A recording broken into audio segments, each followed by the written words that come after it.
Yo, yo, yo. What up, peoples? Happy Sunday. Happy Sunday.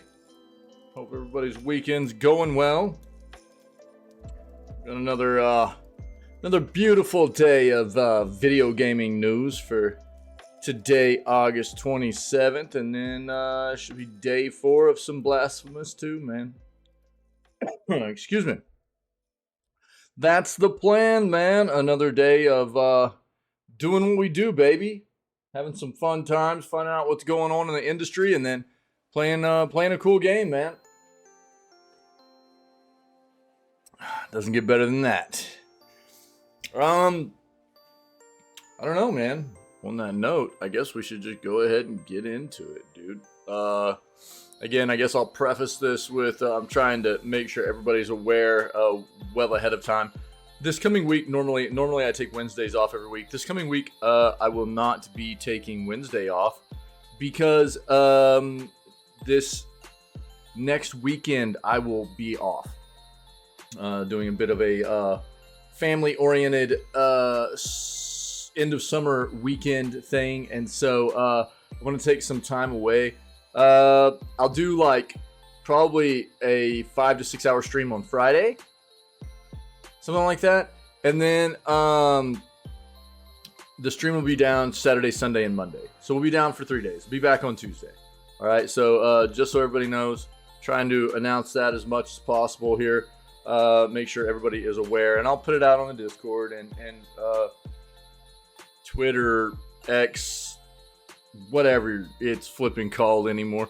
I'll put it out on the socials and everything so everybody knows, okay? Let's do this, man. Let's get into the video gaming news. Let's see what we got going on. We'll go ahead and pause out this music. Let's go. Yeah. See what we got.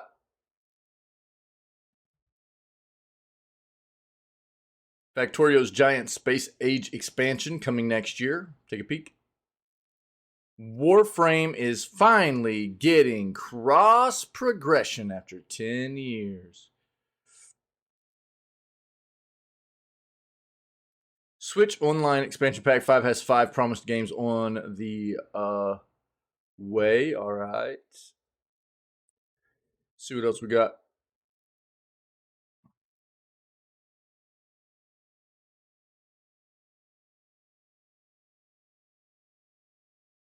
PS Plus has 13 Assassin's Creed games for free right now, which is probably all the main games.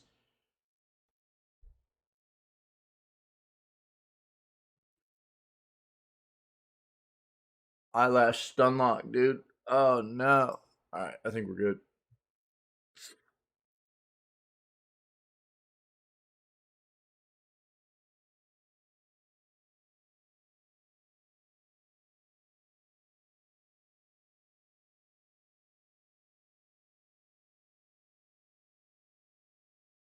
What up, Davey? How was work yesterday, dude?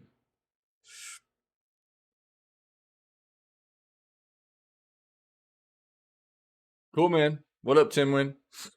GG's, man.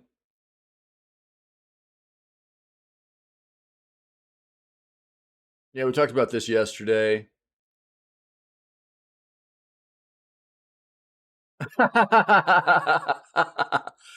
Yeah, I mean, that's what I was trying to tell people. It's definitely considered to be more of a Souls-like 2D Metroidvania experience, in many ways. There will be other Metroidvanias you can play that aren't necessarily going to be on the same level, but then there are going to be other Metroidvanias that are on that same difficulty level as well. Even perhaps a greater level than this. Something like Hollow Knight. Hollow Knight's a very, very good Metroidvania, and a lot of people consider like Hollow Knight to be a fairly difficult game as well. But then there'll be other ones, and I can't think of one. Maybe, man, what was the name? I can't think of one off the top of my head. That aren't quite as intense. You know what I mean? So But I think that if you can grasp the concepts and just get the muscle memory in for playing the game, a lot of it is just like any other game where you have to understand and basically memorize like mechanics of the game, enemy mechanics, stuff like that. You know what I mean? It still does. I mean, you still run into issues. You know what I mean? You'll see me mauled out from time to time, but they are very good games if you enjoy Metroidvanias for sure. I haven't played Salt and Sanctuary yet.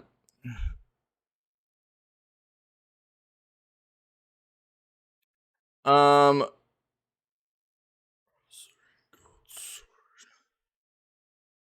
Oh, for real? 10 win? You have to reach that in 30 minutes. Yeah, I figured. I mean, because they did that in the first game too.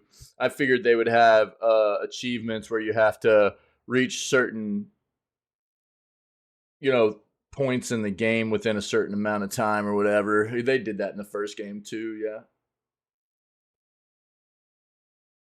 So that's not a surprise. Yep.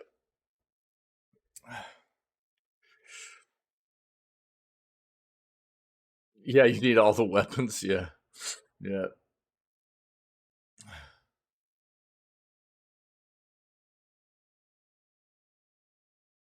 Good luck to everybody that's an achievement hunter in games. Fortunately, I don't feel that drive. I enjoy seeing what achievements I get whenever I play a game. I normally, depending on the game, I'll normally hit average about 70% probably of achievements whenever I play through a game, but I don't feel the need to drive to hit them all. I've never felt that way really. So thankfully it keeps me from feeling like I need to spend it keeps me from feeling I need to spend an excessive amount of time in games, and makes it to where I feel like I can continue to move on to new games and stuff without having to spend extra time in them, which for me is good, being the way I feel like, because I feel like a lot of times that kind of stuff for content creation and everything could get real stagnant and real stale for as far as content goes. Hmm. Yep.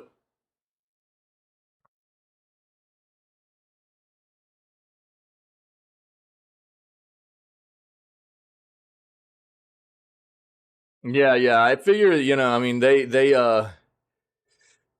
do that stuff. I mean, there's going to be a small window for any kind of small mistakes. You know what I mean? But if you make any kind of critical mistake, you're just better off starting over.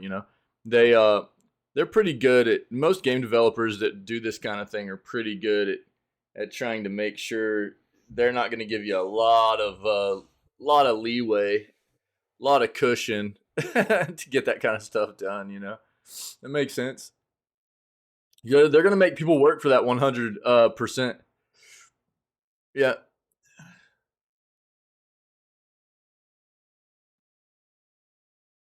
You going to go for it, dude?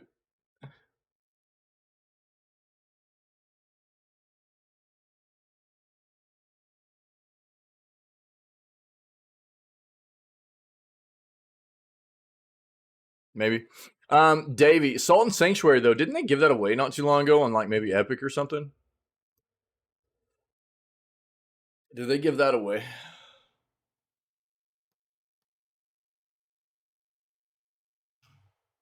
Here. Yeah, that's what I thought.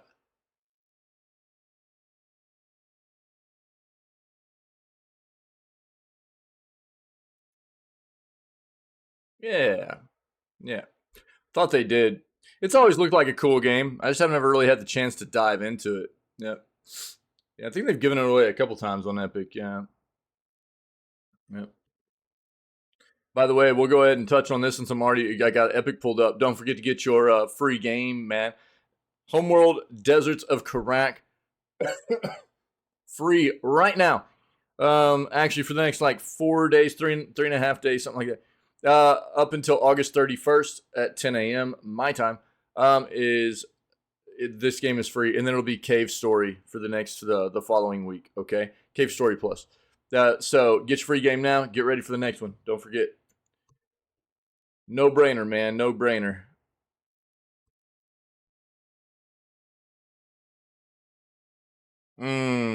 Yeah.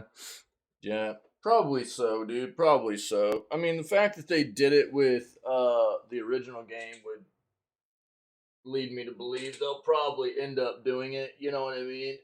But we'll see. We'll see.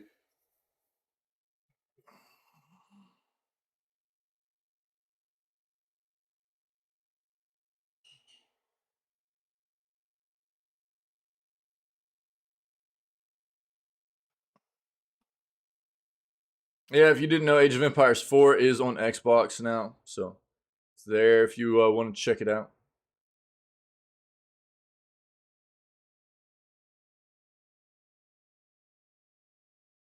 We just talked about this, so I'm not going to pull this up. Free Epic Games, free games, just get them. Even if you're not a PC gamer right now, you could be in the future.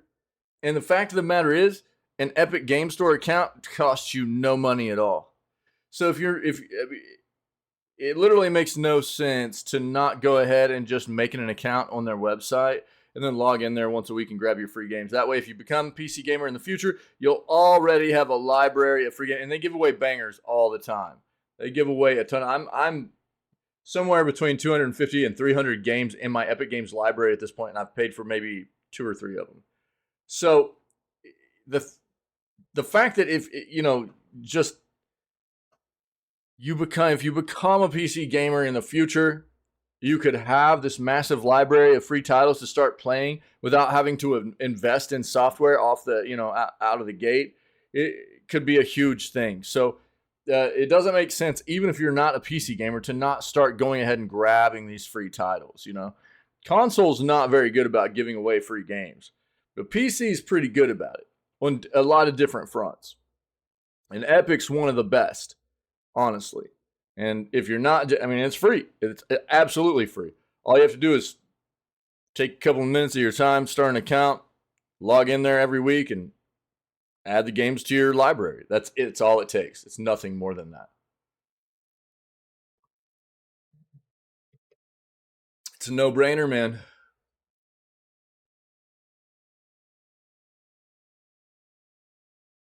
Pokemon Sleep has hit 10 million downloads at this point.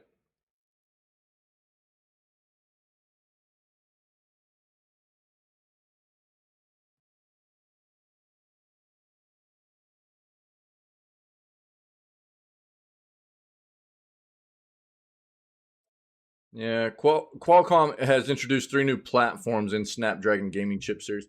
We'll take a quick peek at this, I think. All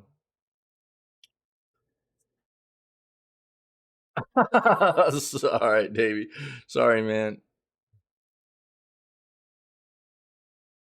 For me, they're bangers, dude. I love these games. Yeah.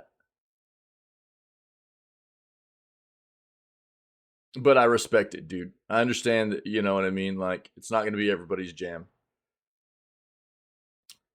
I've talked about PlayStation Portal. It's a gross kind of thing to me. There's no way they should have been coming out with a device, a remote access device, until their own remote access program, like technology and corporation for their PlayStation platform, was fully fleshed out, very intuitive and seamlessly usable for their player base, which it is not, from what I understand. So it is a $200 controller with a screen on it that allows people to play their PS5 in another room. When most people can't even play their PS5 in another room right now through their remote access technology they have for the platform on like another TV or monitor or whatever in another room. They're just trying to suck money out of people, really, is the way it feels. It's kind of gross, man.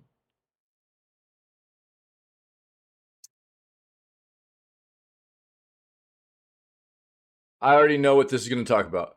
Nintendo Switch fans slam controversial new feature that could make games worse. They're talking about de novo.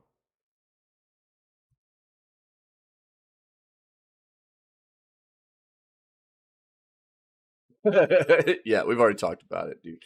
They're talking about de novo, man.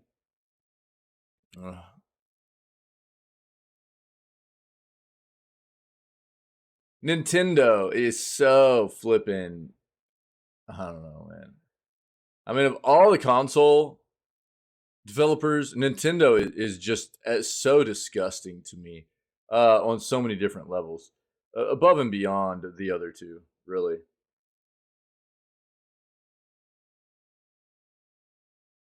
Prime Gaming giving away a $15 Call of Duty bundle for free. Okay, take a peek.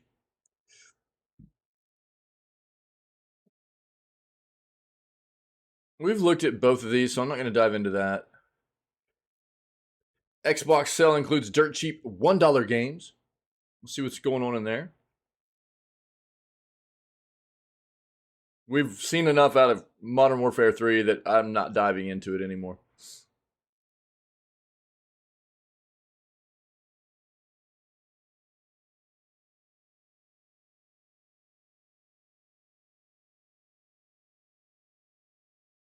Look at our other search real quick.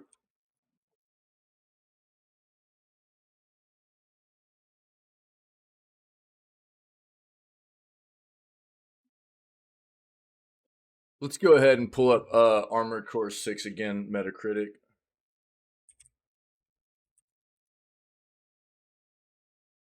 See what this is looking like right now. Pretty solid, dude. Pretty solid. Yeah. 87 Metascore, 8.0 user score. Nice. PlayStation 5, 87 Metascore, 7.5 user score. Series X, I knew that score was going to go up. We don't have a whole lot more critic reviews right now, though. There was only 6. Now there's 9. Went up from like a 77 to an 80, but 8.7 user. The game is looking really solid, man, which is great across all platforms. That's progression on my front, man. Again, from what I saw last time on release, personally experiencing Elden Ring, it was disappointing. It was disappointing to see the performance of Elden Ring on PC, and to, I mean, ultimately see so many indicators that showed that game was just a port and not explicitly optimized and developed for PC. It was a port from their console version to PC.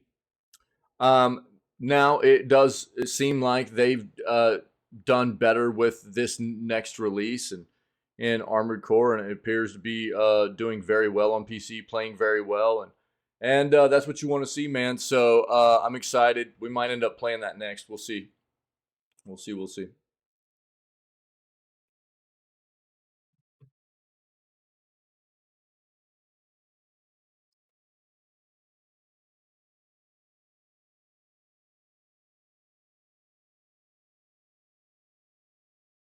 We talked about this yesterday. Yeah, a lot of the Starfield leaks apparently were coming out of this. There's an individual that had access in a warehouse to probably from where he worked to a lot of the Starfield physical copies and stuff, and was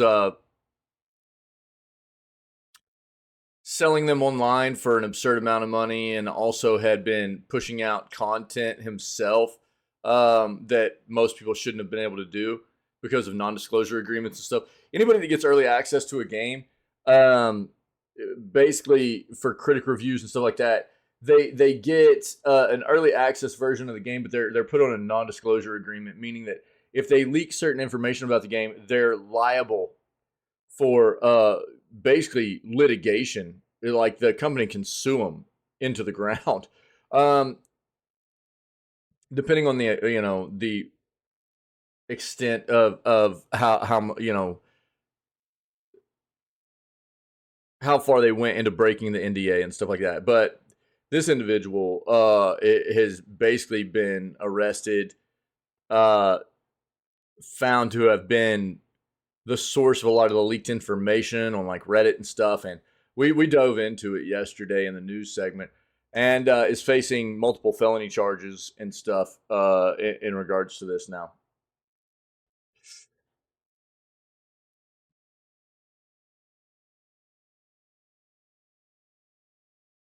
Yeah, Dave. I mean, that's what I've been talking about, dude. I've been talking about that. Yeah. So, yeah, the hardware is like 8 to 9 years old in it. So the Switch is getting ready to hit 7 years old. I've talked about that a lot, but the hardware in it is even older.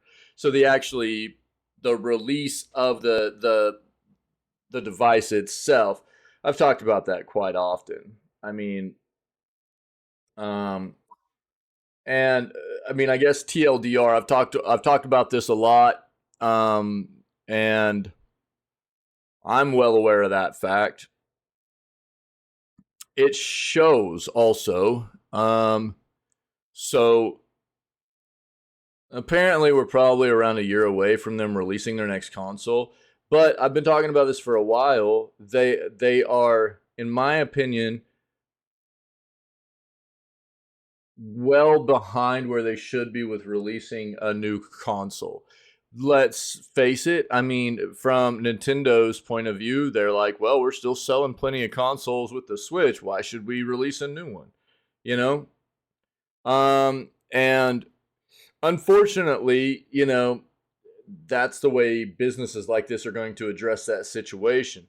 But dude, most of the games that have come out over the past 2 to 3 years on the Switch have looked very, very dated. Almost all of them. There have been a few exceptions. But we've even heard things come out of developers talking about how constrained they are by the limitations of the hardware that's in those devices, and um,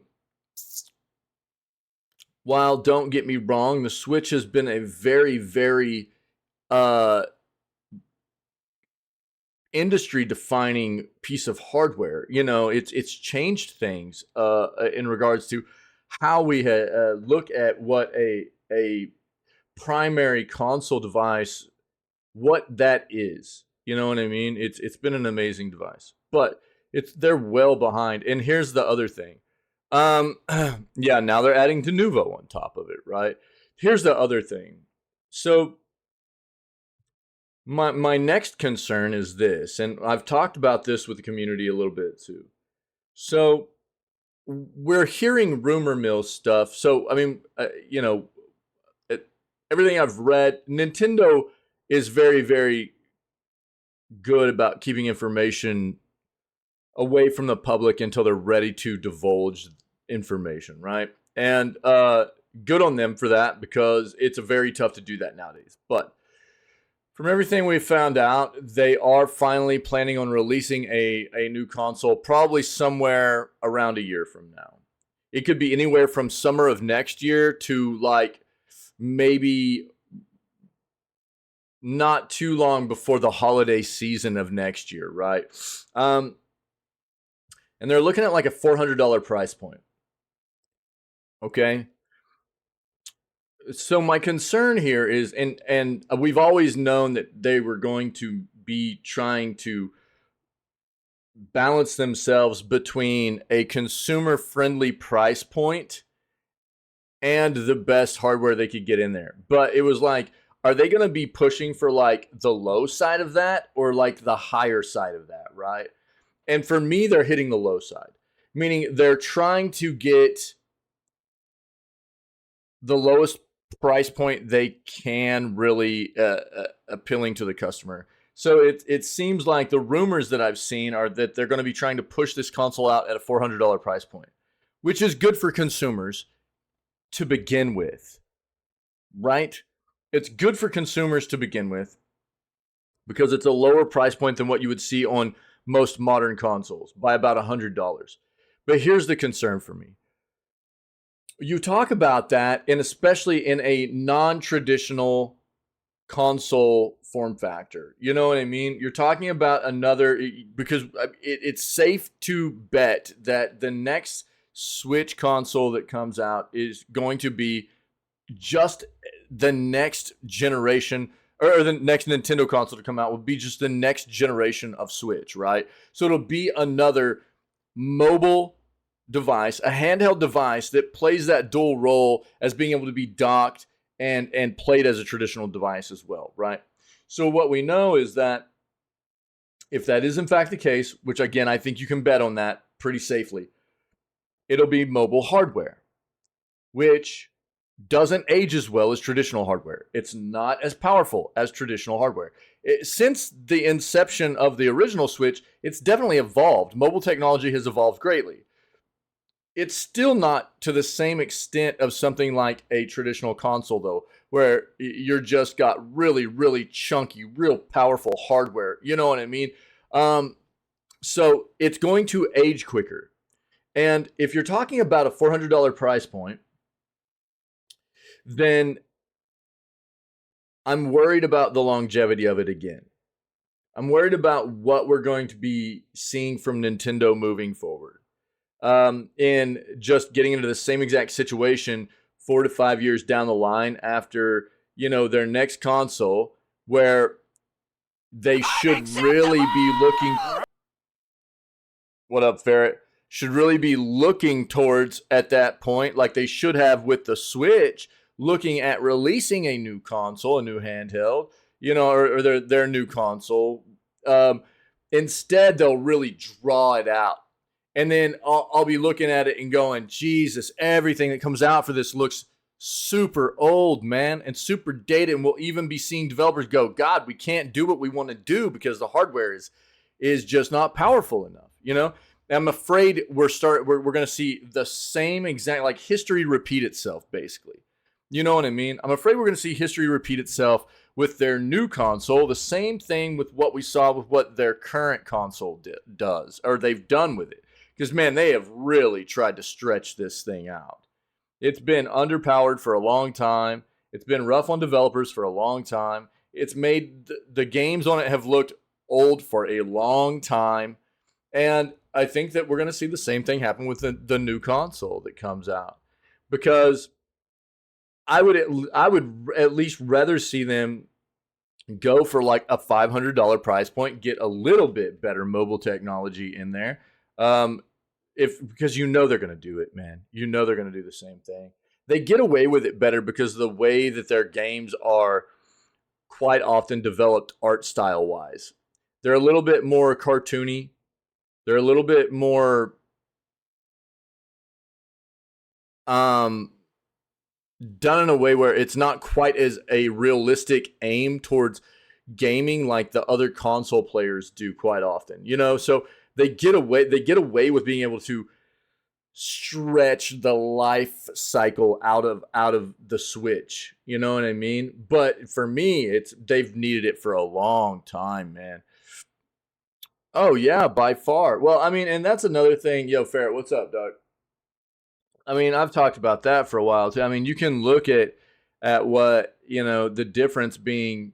I mean, what's a Switch still cost, man? What's the current Switch cost? 400? I mean, we got different models now though. I mean, what, like just a normal Switch, not like a light, not a light. What's a normal Switch cost right now? Like US dollars. Anybody know?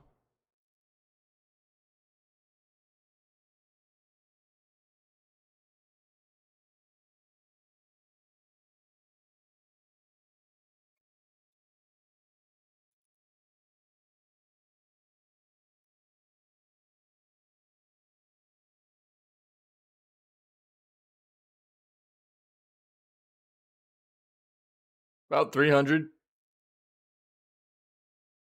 About $300. Something like that, yeah.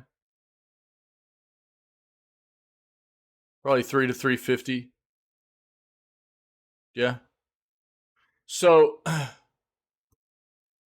I mean, I think the difference being like you take a look at like the hardware you're getting out of the Switch, and obviously, I mean, we're going to be talking about the difference between like a console and PC, kind of, um, platform device here. But you take a look at what the Switch is at a $300 to $350 price point, and then you go take a look at the difference between the hardware that you would get, the performance you would get out of something like the Valve's device, like the Steam Deck, right? It's quite different, at about a $100 price difference. You know, and I think I mean, a big part of it is just the difference in how much time had passed between when Steam or Valve made the Steam Deck and how old the Switch is, right? But then you talk about like the ROG Ally. ROG Ally is a $900 to $1,000 device, and it is very, very powerful, very powerful. We knew that Nintendo wasn't going to be shooting for something that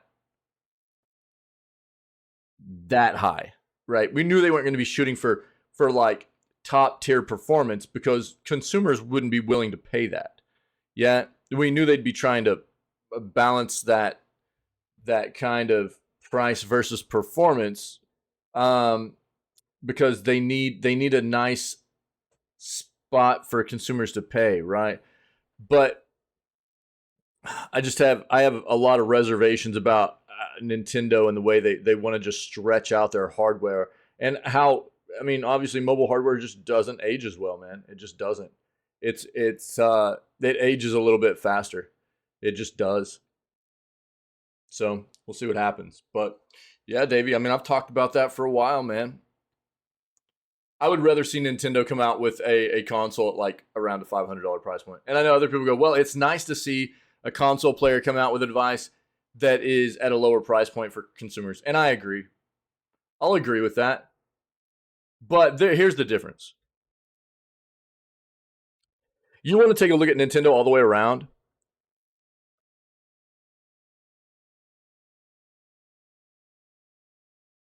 You're ultimately going to end up paying more for Nintendo stuff normally than you would any other console, even at a lower price point on the initial purchase.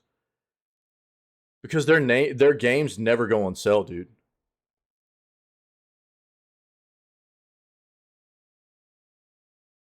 You know what I mean? So I mean, it's like when you take a real look critically at like what these companies do, um, yeah, you might be getting in at a $400, $350 to $400 price point on Nintendo, but you're gonna pay for it on the software side.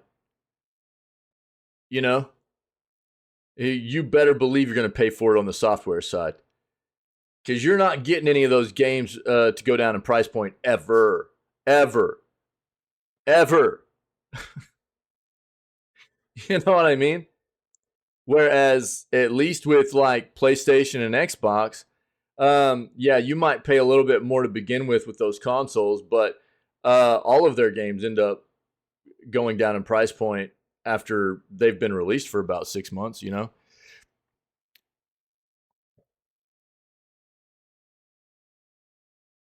so I mean, I think that this is what I talk about when people need to understand and take a bit of a better look at the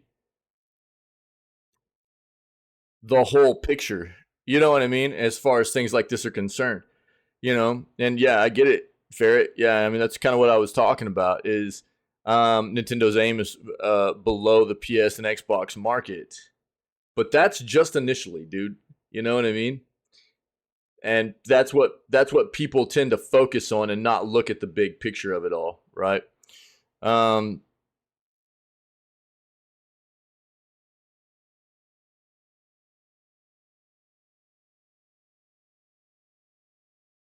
I'm not talking about just sales though, Xavier. I'm talking about actually reducing in price over time.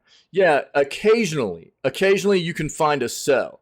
Occasionally you can find a sell. And I'm not talking about, I mean, dude, I'm talking about Nintendo games too, right? Nintendo games, brother, right? You're talking about games that are not Nintendo games. Those are games developed by other companies. I'm talking about Nintendo games, dog. First party Nintendo games, Mario games.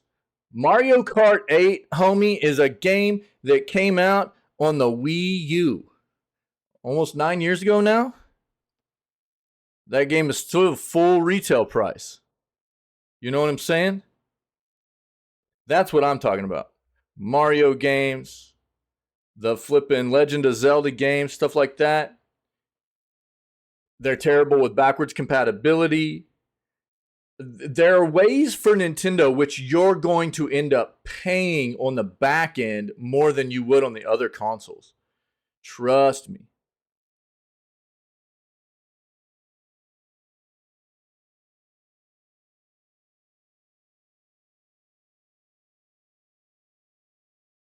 Well, yeah, Davey, they do. They do. They have a subscription like it's their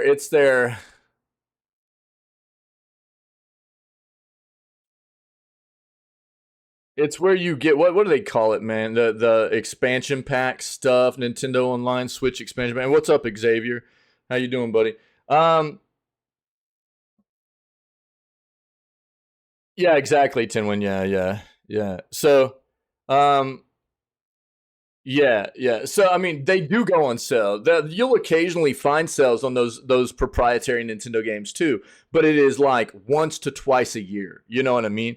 Um, so they don't have a subscription service like Game Pass or PS Plus necessarily. They don't have something to that extent. They do have their Switch Online where they have an what is it the it's basically where you can buy into getting a lot of the old school games they release on the it's almost like a classics kind of subscription service, if you will. Yeah. All right, Ferret. Happy Sunday, buddy. Yeah, yeah. It's not the same thing as like PS Plus or Game Pass though. No, it's like so you have to have Nintendo Online to play online, and then you can buy their expansion pack for it as well on top of that, and you'll get access to all the like regular Nintendo, Super Nintendo, Nintendo 64 classic games that they occasionally release on the platform. That's basically all you get.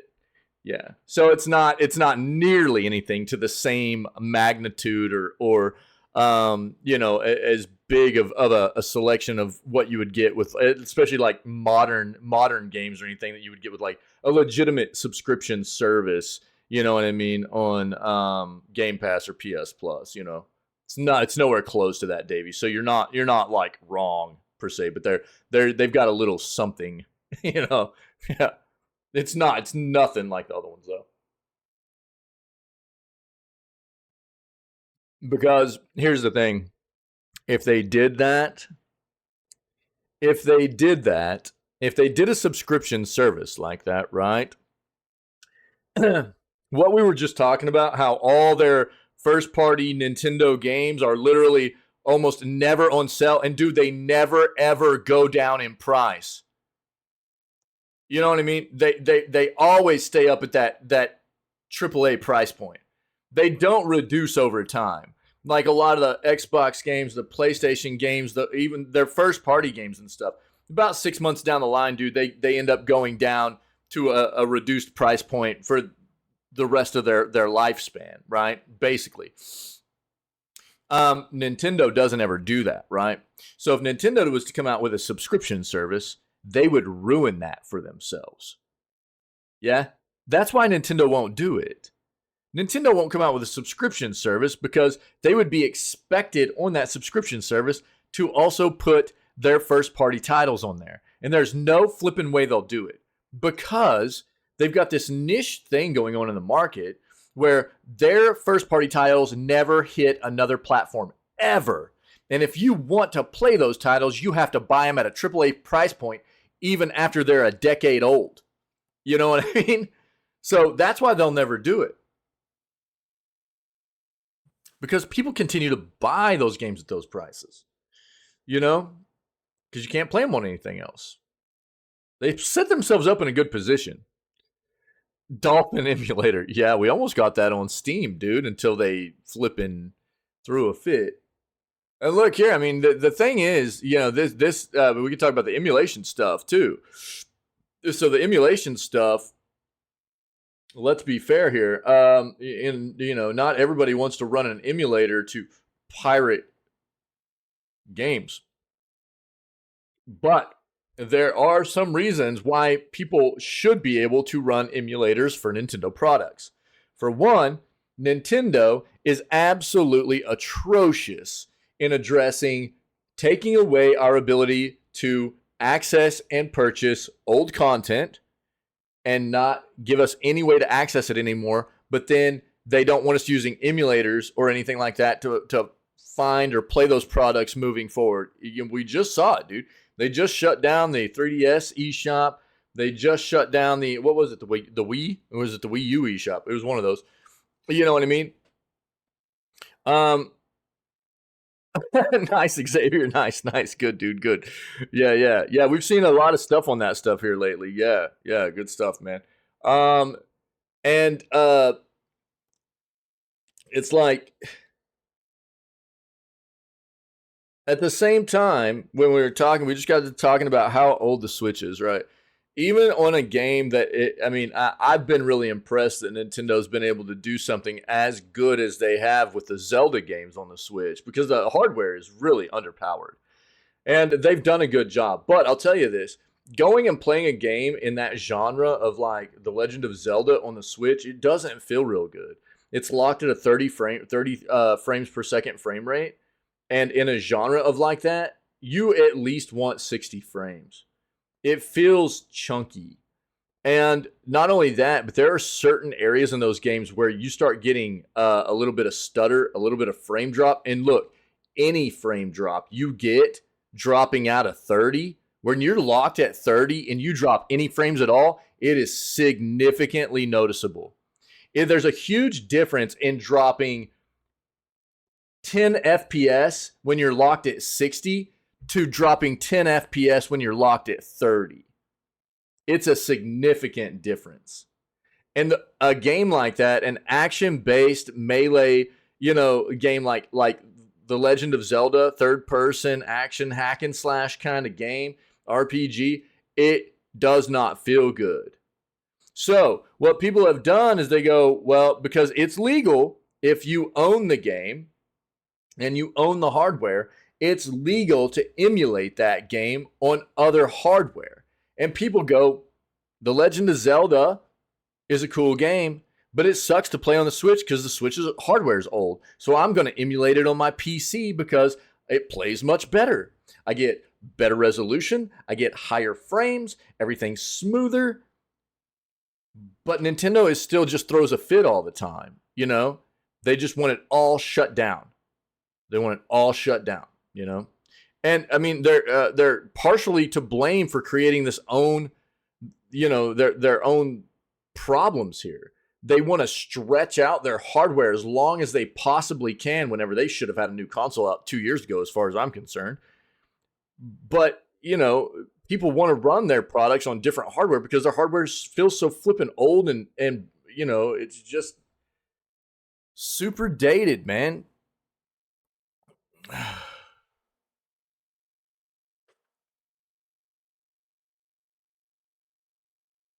Oh, yeah. Mhm. Yeah, Tim and I agree. Yeah, I think the thing that really comes down to with Nintendo is, and look, I mean, I'm gonna elevate Xbox in this conversation here because of all the three main console developers, right? PlayStation, Xbox, and Nintendo. Nintendo really comes off as the worst when it comes to wanting, at least the way it appears to me, in wanting to give back and take care of the fan base and the consumer. You know what I mean? They don't, to me, I don't see any aim at all at that. At all, dude.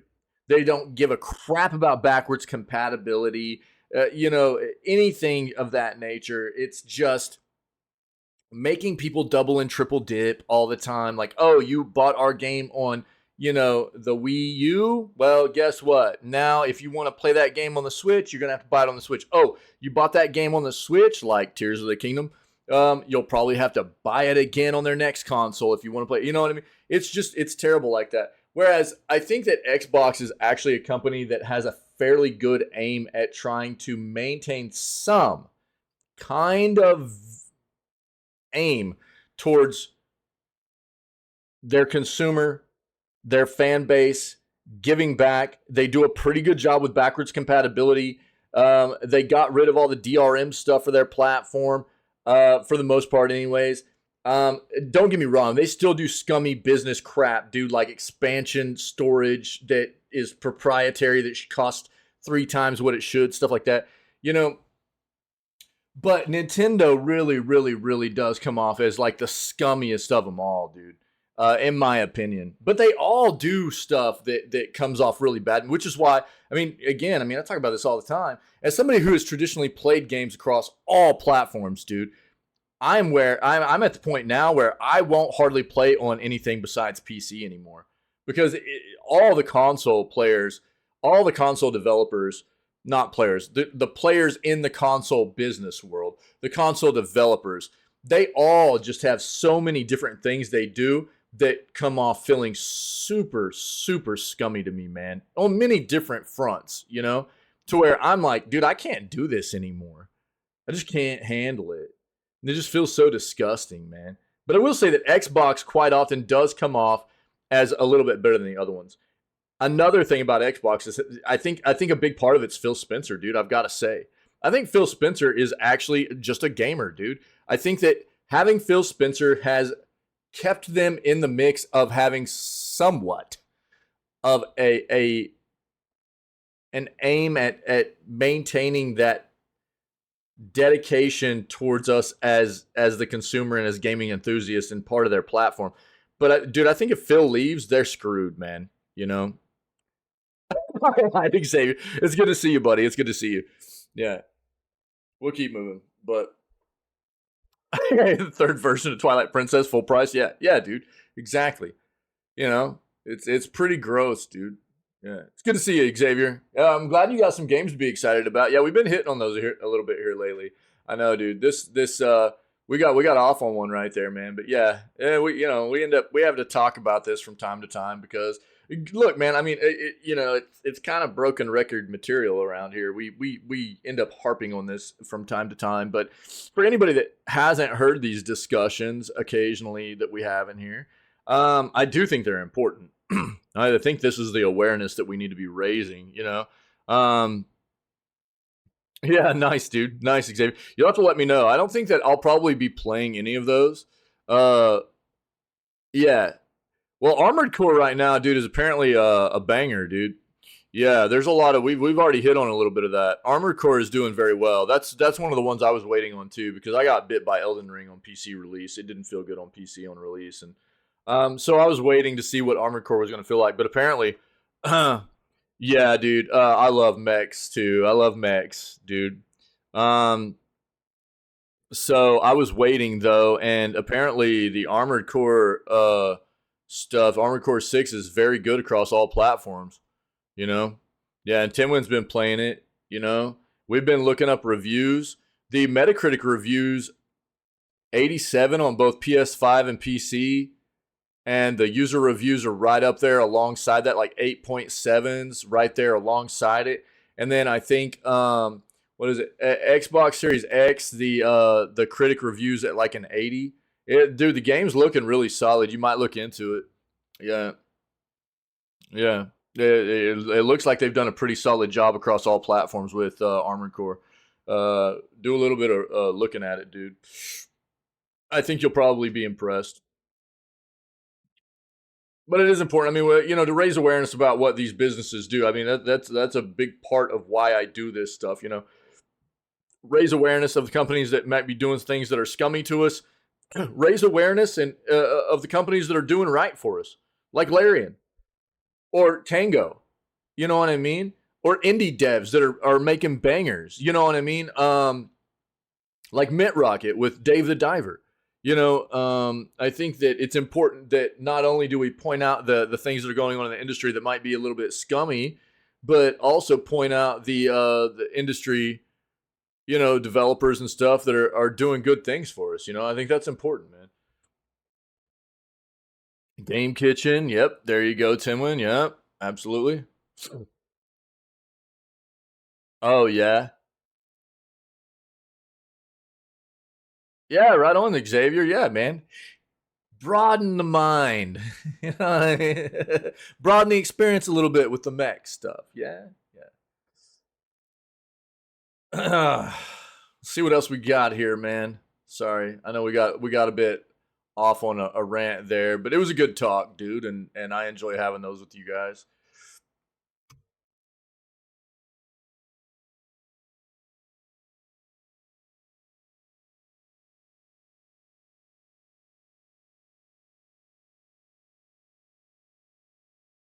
Starfield's so close. Early release is coming, dude, in a few days.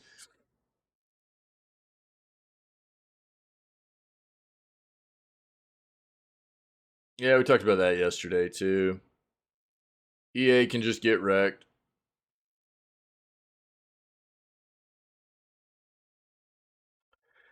The whole Zack Snyder thing with Rebel Moon. I watched that. Like, I think Tinwin and I were kind of in the same boat here. We watched Opening Night Live. By the way, my news segment with Opening Night Live recap, and it should be live today. I've had a hard time with that one. There was some stuff in it that got it was getting blocked basically on YouTube. So I've had to work on cutting some of the content out, but that should be live today. So that like 5.5 hour long news segment we had the other day, where we just recapped all of Opening Night Live, that should be live later today. I think I finally got it all sorted. Um, but the whole like Rebel Moon stuff, literally watched it and was like, bro, this looks like Star Wars stuff. And then we look it up, and oh yeah, Xavier, yeah. All right, Xavier, it's good to see you, buddy. Um, so it was just funny that like watching it, it was like, it looked very Star Wars. It looked like it had some mashup of some other stuff in there too, but then we looked it up the other day, and of course, yeah, apparently Zack Snyder developed this entire thing to be part of the Star Wars universe, and then it got shot down by Disney and LucasArts, and so now it got picked up by Netflix. So it's basically uh, a Star Wars show that's not linked to Star Wars. Doesn't mean it won't be good, but it's a bit weird. Um, so, but I think here's the thing that might appeal a bit to me more than the Star Wars stuff. Um, I think one of the things that's thrown me off so long now about Star Wars is the Disney side of it. Disney makes everything so appropriate for all ages, and I respect that in a lot of content, you know. But Star Wars definitely has a side of it that I would like to see be a little more mature. And apparently, Rebel Moon is something that's supposed to be a little more adult. Not like super mature or anything, I don't think, but a little bit maybe beyond what we're used to seeing in Star Wars, especially nowadays since Disney got a hold of it. So um, maybe I'll like it because of that. I think that's one of the things that's turned me off for a while about Star Wars. Is it's just become very, very, all of it's just kid stuff, it feels like. And I'm just like, not that I can't enjoy that kind of content, but it just all seems the same to me almost, the Star Wars universe. Whereas like I grew up watching the originals.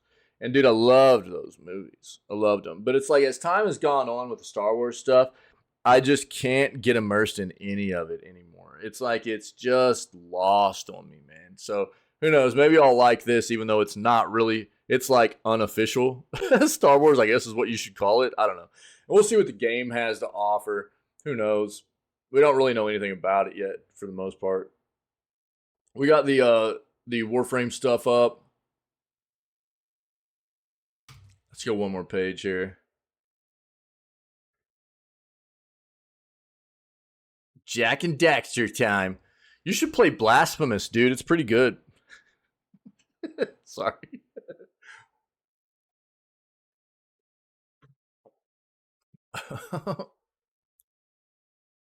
So, Lords of the Fallen has a story trailer and it's bonkers. this is a weird situation. Let's pull this up. So for anybody that is not aware, and I wasn't quite aware until I looked this up here recently, but Lords of the Fallen has the same name as the game that came out about, what, 9 years ago? Was it 2014? When did the original one come out? Yeah, thanks, Davey. But this is a different timeline. This is a different game, dude. Oh, it's gonna pull up the Jesus. Here, check it out.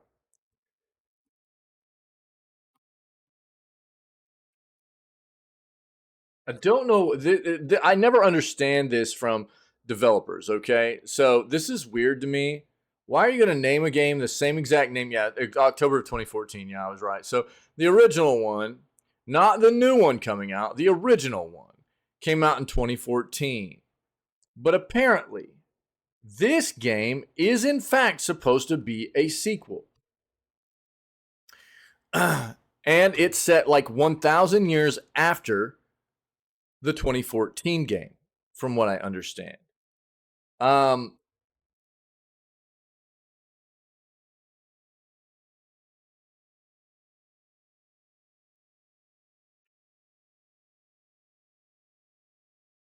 Where did I read that at?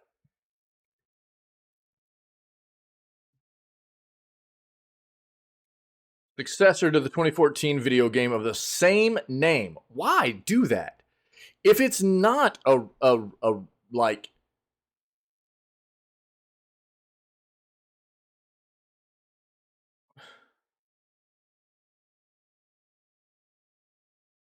so they confirmed the development of the sequel Lords of the Fallen 2 in May 2015, announcing it would be released in 2017, and confirmed Deck 13 as the lead developer of the first game would not be involved. And then it was revealed in 2017 the game spent 2 years on concept stage, and that CI Games had downsized the development team and reduced the scope of the game following the disappointment release of Sniper Ghost Warrior 3. Then CI Games announced that Defiant Studios would lead the game's development in 2018 and that they would restart the game's development from scratch. However, CI Games terminated its contract with Defiant 1 year later as it deemed their works on the games inadequate. CI Games then founded Hexworks in 2020, led by Sal Gascon, executive producer, to work on the game. Lords of the Fallen was developed using Unreal Engine 5. The game was officially revealed by CI Games during Gamescom of last year as The Lords of the Fallen. It was then rebranded as simply Lords of the Fallen in March of this year. Virtuoso revealed that the game was once named Lords of the Fallen: The Dark Crusade, though the studio dropped this name for not reflecting the game's status as a reboot of the series.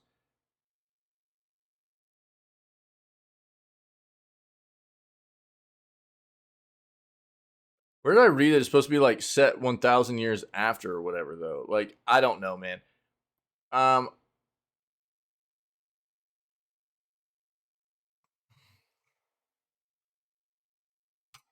Let's make sure we understand exactly what's happening here.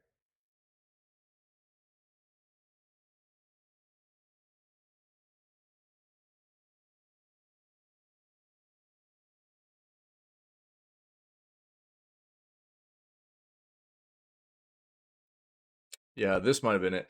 The original Lords of the Fallen was a Souls-like game in 2014. Players controlled Harkin as he tried to stop demonic forces as they invaded the world.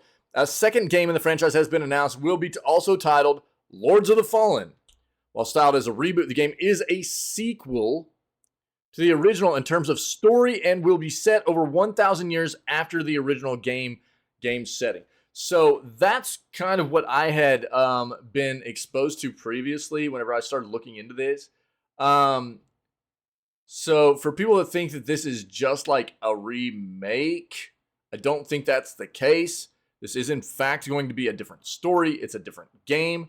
It is entirely something. Yo, shut up. Really? Oh my god. Entirely something different. It is supposed to be a sequel. It is supposed to be a different setting, a different story, all that stuff. So, now that that's been fleshed out, I had people going, well, it's just the same as the original game. It's just a remake or whatever, and but it's not. Apparently, it is not. Um, so I just want to make sure people understand. This game looks good. The original Lords of the Fallen got like subpar to like mediocre reviews. It was not something that people thought was great, but this game looks really, really good, man. Doesn't mean it will be, but we'll see more of it today. We'll take a look.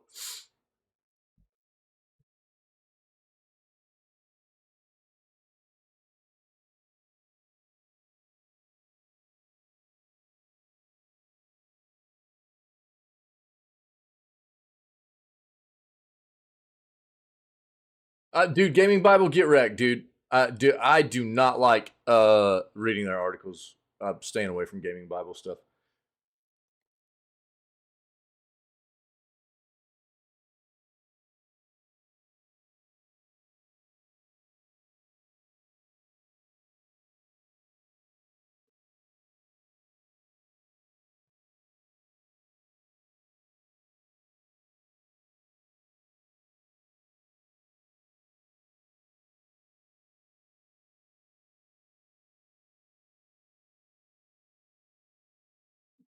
Oh, okay, that's all it is. Not talking about the game, just talking about people trying to act like they're longtime Armored Core fans and not really knowing anything about it. People do that. They try to like bandwagon and be like, man, I've been a fan of this series for 15 years now, but they don't really know anything about it. you know, I mean, there obviously are a lot of people that are like longtime Armored Core fans, but then you'll get people that just because the new one came out, they try to act like they've been like a fan of that series for a long time, even though they're really not. That is something that's like kind of mauling for people to deal with, people that like try to put on some kind of show. Like, I don't know why people do that. Apparently, Northern Lion calling people out though. That's funny.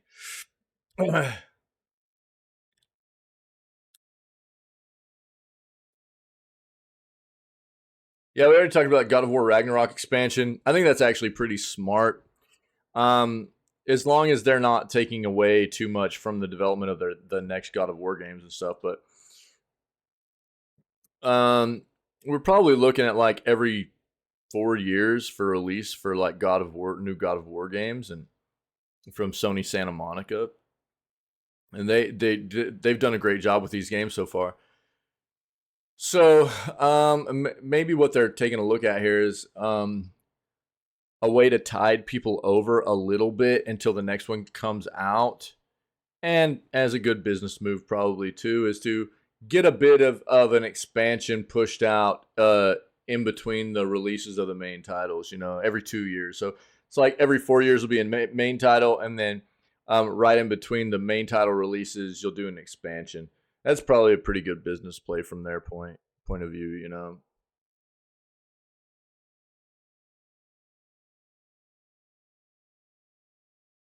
Oh yeah, you know what, dude? I forgot to talk about this. And shout out to Tim. Tim hit me up on Discord about this, and I totally forgot to address this the other day. Yeah, Cloverbyte announced Metroidvania sequel Grime 2 for PC. Yeah, that was my fault. Tim, thanks, buddy. But yeah, shout out to Tim. Tim found this the other day, and I totally forgot to grab it out of Discord, man. But we'll take a look at that.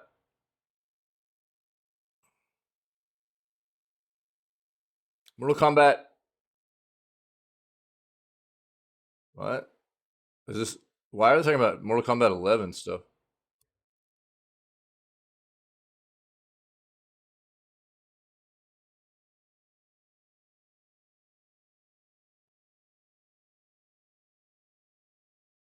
If that was Mortal Kombat 1, we see what. All right, let's go with these articles.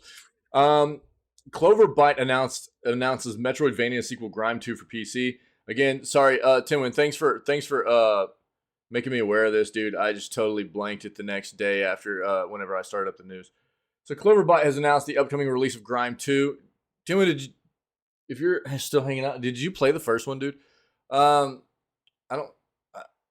I don't think I touched it at all. The developer has not yet revealed a specific release date for the game. Additionally, Cloverbyte provided an update on the Switch version of the original Grime, stating that it is preparing for launch and will announce a release date soon. They also confirmed that a third major update for Grime is in the works, will be released around the same time as the Switch version. They just gave this away, didn't they? They just gave away the first Grime, I'm pretty sure. Yeah, dude. They just gave away the first Grime on Epic not too long ago, man. So if you go grab your Epic games all the time, you probably have the first Grime right now on Epic, man. So go take a look. Dude, I think they just gave this away within the past couple of months. Grime 2 is described as a surreal action-adventure Metroidvania where players take on the role of a stealer of forms. As a formless, the protagonist can absorb creatures and summon molds in their shape. Players will explore a bizarre and art-obsessed world using tendrils made of hands to absorb enemies and summon molds. The game features various key elements, including the ability to absorb defeated enemies to shape them into molds used for special attacks.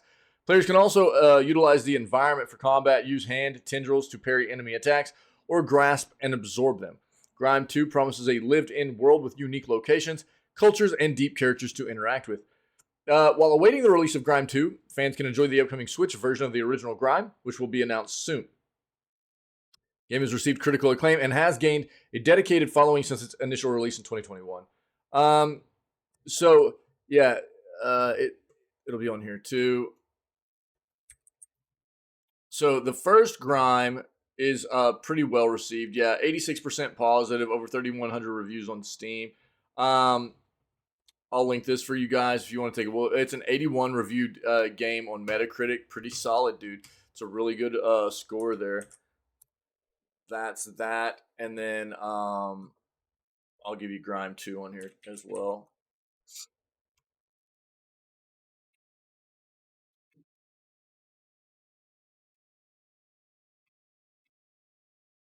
So there's both of those.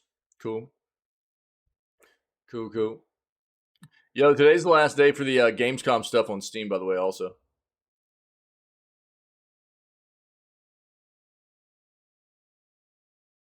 Probably stay away from Fort Solis, okay, guys? Seems bad. I don't know if you get a lot of deals, but it is, if there was anything that you saw from Gamescom that you're interested in, it's a good time to just go find all those games through this this main page of Gamescom and add them to like your wish list and stuff, you know? It's really easy right there.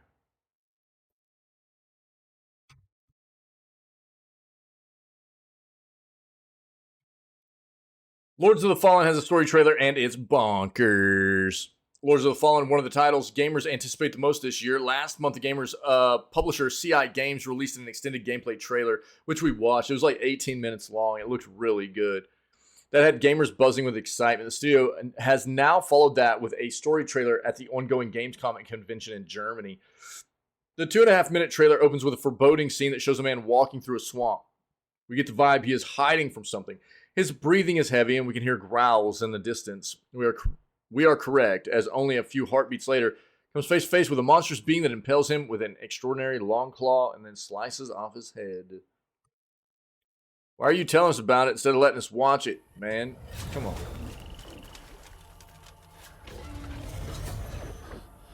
Oh, we've seen this, dude. Wasn't this the trailer from Gamescom? Dude? Pretty sure.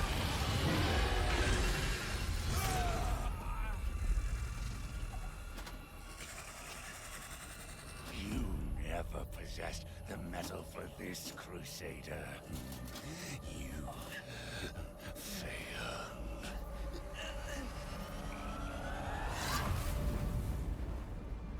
I look upon you with pity, my lost child. For you have been deceived. Another sinner. They brand me evil. A tyrant. Yet I offer you something they will not. A choice.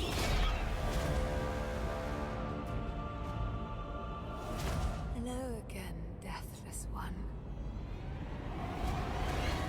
After all the time... What's up, Pinky? How you doing, dude? See what what they have made of it. Yeah, bro, gaming's it's evolving quickly. Hatred, suffering, chaos. You playing Pokemon Go, dude? Did you get me another shiny Psyduck? Because you ruined mine? Now you will know darkness, brother. Raining the whole day? Excuses are like buttholes, man.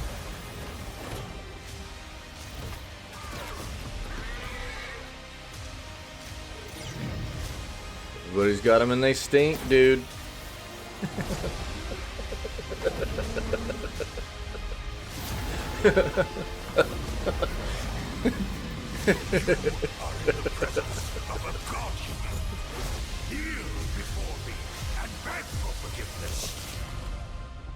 And remember, you look into the shadows. Might be Oh, the shadows my bad. look back. Yeah. Over the next few minutes, yeah. So the description reads, after an age of the cruelest tyranny, the demon god, Adir, was finally defeated, but gods do not fall forever. Now, aeons later, Adir's resurrection draws nigh. As one of the fabled Dark Crusaders, journeying through both the realms of the living and the dead, in this expansive RPG experience featuring colossal boss battles, fast, challenging combat, thrilling character encounters, and deep, immersive storytelling. Lords of the Fallen is the successor to the 2014 video game of the same name, and its events take place about 1,000 years after the events of that title. It is one of the upcoming games with a trailer release at Gamescom. After another is Crimson Desert, which looks great. Action adventure by Black Desert's developer Pearl Abyss. Yeah, we've seen that one too. This is up for pre-order right now. Coming out on PC, PS5, Xbox Series S and X, and it can be pre-ordered on Steam also for $70. Well, standard edition $60, deluxe edition $70. All right. The only thing one of my worries here is like length of this game. Like, it looks like it could be solid, but we don't really know, right? I mean, the first one was not fantastic. This one looks dope for what they've shown us so far. So the hype has been generated, but to be fair, from what we've seen of the previous entry in this series, I would be a little bit hesitant about buying into this pre-order or day one till we know exactly what we're getting into here. It looks dope, but till we know exactly how it's going to perform, gameplay, what gameplay's like, how long, how much gameplay we're going to get out of it, stuff like that, I'll probably just hold on. And I mean, it's coming out in Scaretober too for us, so that's kind of like nice because there's no way I'm playing it in Scaretober. And so we'll be able to like check and see how good it is on release. But there's that if you want to watch that trailer again. Amazon Prime Gaming gives away $15 Call of Duty bundle for freezels. If you're a subscriber of Prime, Amazon Prime, then your Prime Gaming service will get you Call of Duty Modern Warfare 2 and or Call of Duty Warzone. Oh, okay, hold on. I read that wrong. If you have Amazon Prime, which means you also get Prime Gaming, and you're a Call of Duty Modern Warfare 2 or Warzone player, you're in luck. The Prime Gaming rewards for August and technically September 2 currently include a pack of several different cosmetics that normally run players for $15. Price you're paying for Amazon Prime anyway per month. Bad news, though, is that this bundle was previously in the Call of Duty shop as a purchase itself. So if you bought it back when it was available and also have Prime, you're out $15 instead. It's the designated driver pack. So basically, this is going to be in-game content you'll be able to get for free if you've got Prime Gaming, okay? We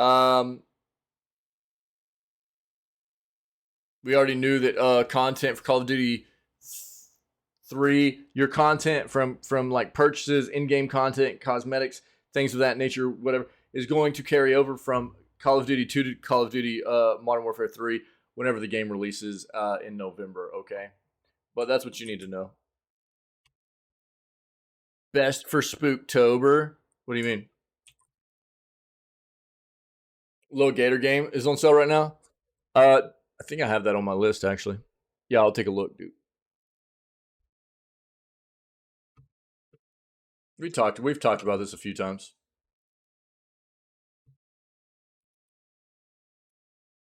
Yeah. Wait, what? Yeah.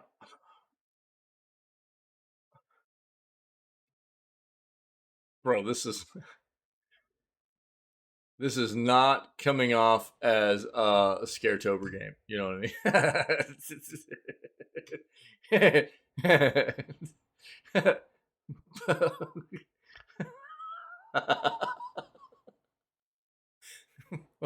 What a bait, Doug.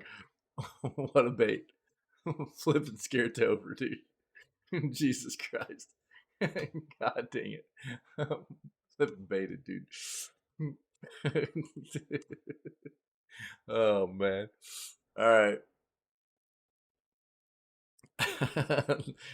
So Xbox game sale includes dirt cheap $1 games. What we got?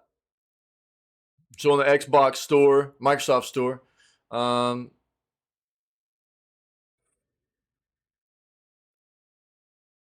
sorry.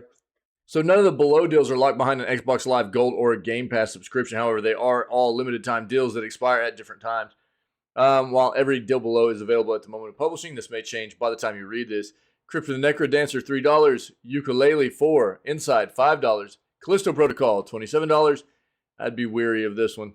Bear With Me, The Last Robots, $1. Assassin's Creed, Valhalla, Origins, Odyssey, Black Flag, Unity, Syndicate, Ezio Collection, and 3 Remastered are all on sale for under $15, respectively. Some are under $10.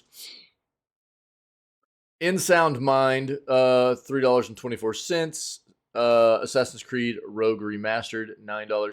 Man Eater, $14. Zombie Army Trilogy, $5. And Zombie Army 4 Dead War, $10. Chris Tells, $8. Override 2 Super Mech League, $5. Old Man's Journey, $3.50. Panzer Dragoon Remake, $2.50. South Park The Fractured Butthole Gold Edition, $20. Tom Clancy's The Division Franchise Bundle, $14. Strange Brigade, $5. Frostpunk The Complete Collection, $13.50. Night in the Woods, $10. Manual Samuel, $1. Deliver Us to the Moon, excuse me, $7.50. Immortality, $10. Snake Pass, $3. Below, $7.50. Pinstripe, $1.50. Citizen Sleeper, $11.50.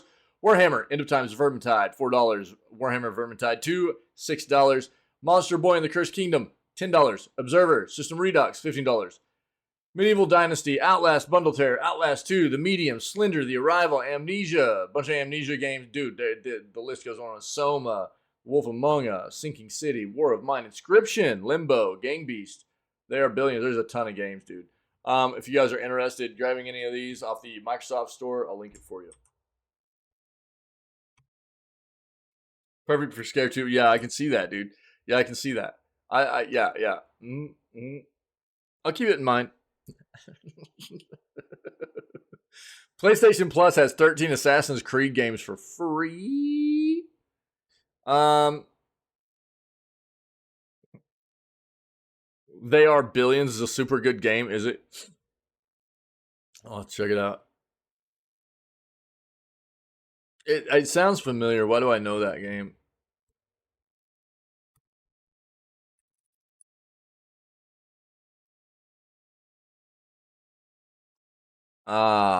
Yeah, I recall this, dude.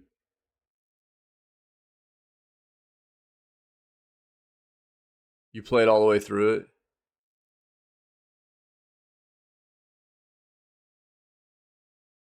Yeah, right on, dude.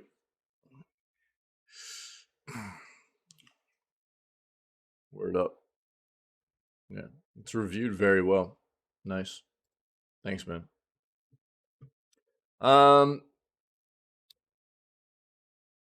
If you are a PS Plus Extra or Premium subscriber, they are including 13 different Assassin's Creed games for free, but not Valhalla.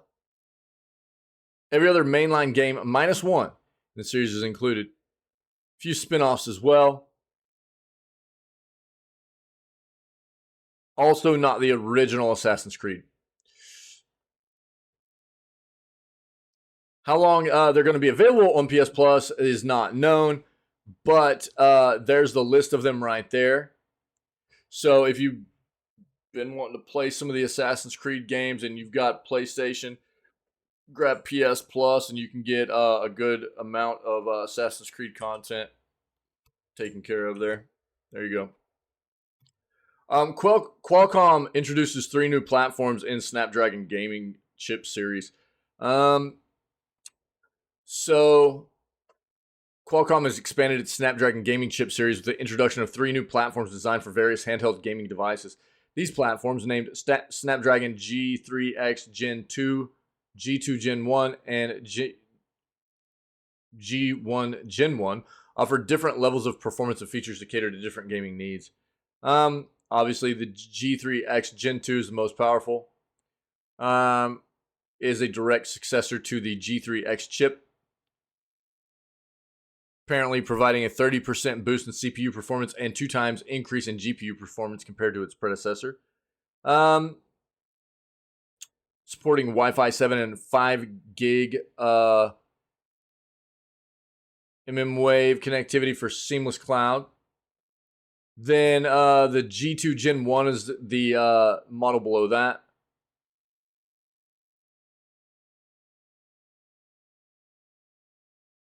And then finally the G1 Gen 1 for casual gaming.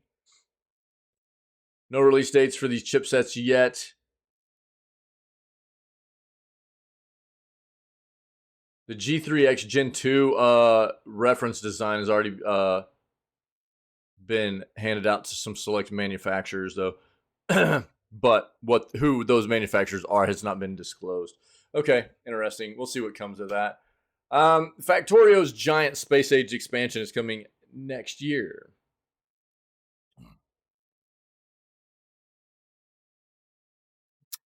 Down the factory sirens, folks.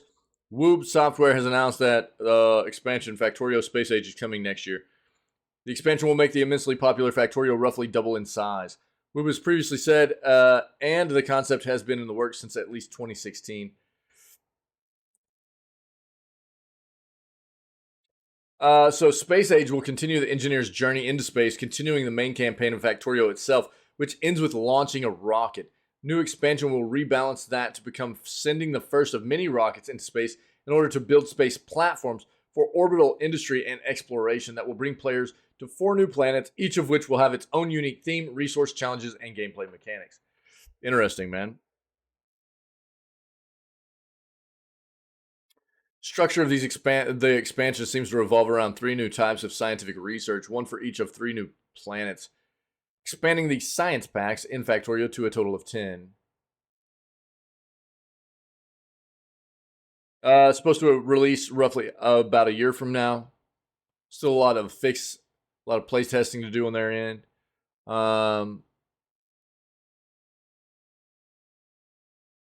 Apparently, they're intending to start posting Factorio Friday facts updates every week with details on the expansion features.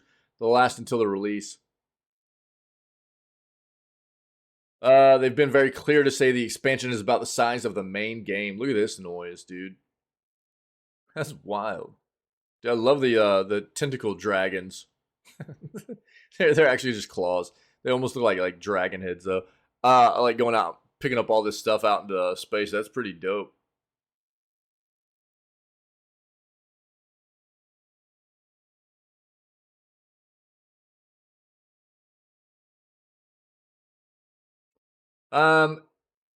Factorio Space Age will release alongside a larger update that will come alongside an update to the game engine. That means a lot of improvements will be for everyone who owns Factorio, not just those who buy the expansion. Those will include better controls for trains, better blueprinting, and better flying robot behavior. Interesting, dude. That's pretty cool. Nice. After 10 years, Warframe is finally getting cross progression. Warframe is finally getting cross save and cross progression, meaning you can dive back into your adventure on any platform. It's been a long time, a long wait for that. Cross progression is one of the RPG game's most highly requested features, and thankfully, Digital Extremes has confirmed that it's finally being implemented soon. You'll be able to dive right back in where you left off, regardless of what platform you're playing Warframe on. And honestly, that's a relief. At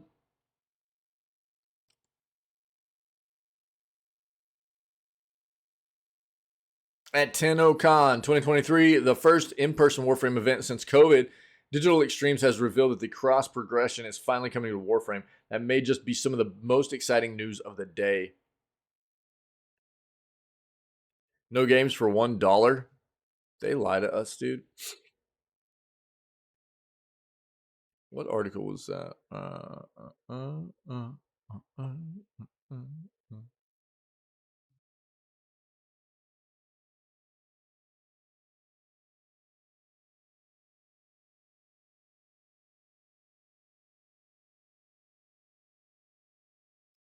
Included with these hundreds of Xbox games are some dirt cheap $1 games, some heavily discounted AAA games, and a handful of critically acclaimed games.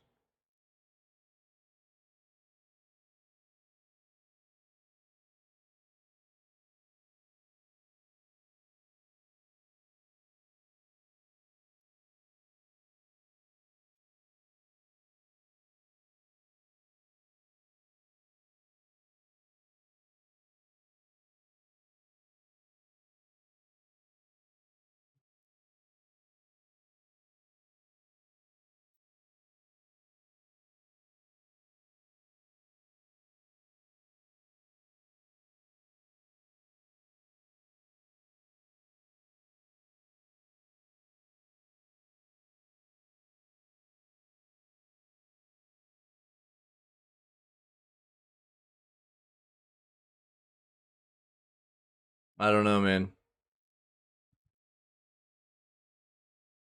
I guess it could be that. Yeah, it could be that, dude. Maybe.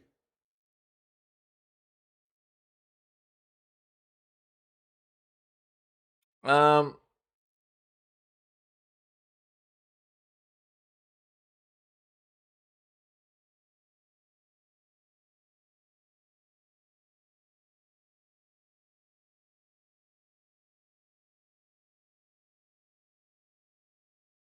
Digital Extremes has confirmed that Warframe cross progression will drop at some point this year. Well, hopefully we won't have to wait too long. I mean, dude, there's not that many months left in the year. So 4 months. If it happens this year, you shouldn't have to wait too long. There's only 4 months left of the year, so looks like it's on its way pretty soon. So this is kind of what we were talking about before, Davey. The expansion pack stuff. This is kind of all that Nintendo really has.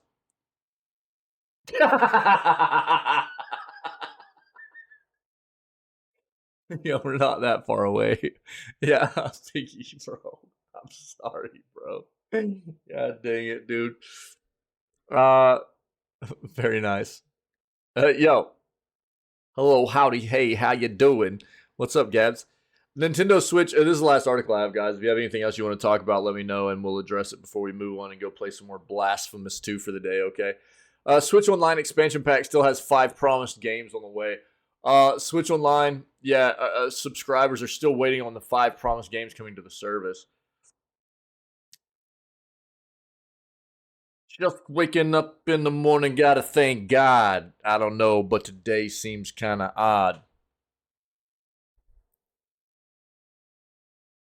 Today was a good day. What's up, Caps?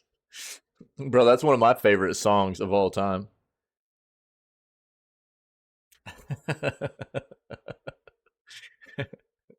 I do too. I love the rain as well.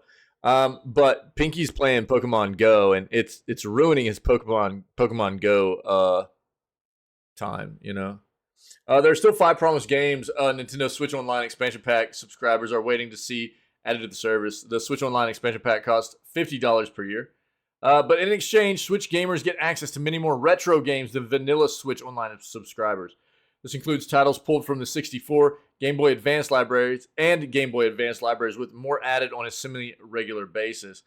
Nintendo just announced recently that Excite Bike 64 is coming to the Switch Online expansion pack, We just read about this like 2 days ago in the news. Another 64 game was added to the Switch Online expansion pack earlier in the month with the long-awaited debut of Pokemon Stadium 2 on the service. It's unclear when the next 64 games will be added to the Switch Online expansion pack, but fans can count on at least 2 more coming down the pipeline. At the time of this writing, Switch Online expansion pack subscribers have 2 64 games and 3 Game Boy Advance game titles to look forward to. Nintendo has yet to reveal when exactly these games will come to the subscription service. Fans can count on more information on that front dropping in the relatively near future. There's supposed to be a Nintendo Direct event happening sometime in September, so we'll see. They'll probably announce it then. Nintendo Switch Online expansion pack games coming soon. 1080 Snowboarding from the 64, Mario Party 3 from the 64, F-Zero Maximum Velocity from Game Boy Advance, Golden Sun Game Boy Advance, and Kirby and the Amazing Mirror Game Boy Advance.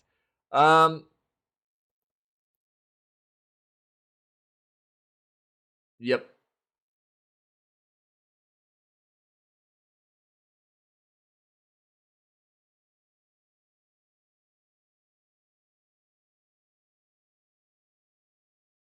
Also worth noting that the Japanese gamers have a couple of extra Switch Online games on the way in the form of Harvest Moon 64 and Kiro no Tame ni Kane wa Naru. I can speak Japanese, I think. I don't know if I probably butchered that. I'm so sorry, but yeah, that's the jam. That's the jam, dude. All right, dude. Sick. Let's get some music popping off here, dude. Give me something. There we go. Nice. All right. Yo, what's up?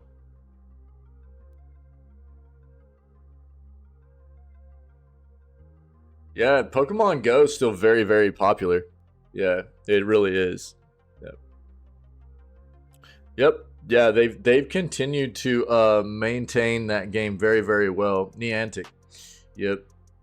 Yeah. I mean, it's a very lucrative game for them. Yeah. You got back into it because your little brother, Pinky. Nice. You were at a wedding yesterday, Gabs? Nice. Dream weekend. Let's go, dude. Sick. Yeah. Pokemon Go is they've continued to really do a pretty solid job. I cover it in the news every once in a while. You know, they're constantly pushing out new content updates, big events for the players and stuff like that. So yeah, I mean, it's Pokemon fans love it, dude. Yeah, for sure. You guys rock, dude. Good news segment. Happy flipping Sunday. I hope everybody's doing well. Hope you're having a great weekend. I mean, we know Gabs is having a fantastic weekend. It's great, dude. It's good to see everybody. We're gonna move on. We're gonna go play some Day 4 of Blasphemous 2. But I don't know, man, if anybody's been able to come hang out with us and check out the news segment here, and you're not quite familiar with what we do around here, then this is the way we start off all of our streams every single day when we're live, which is right now 6 days a week. Normally taking Wednesdays off. This coming week, I won't have Wednesday off because I'll be taking next weekend off to do a little bit of an end of summer thing with my family. But normally 6 days a week.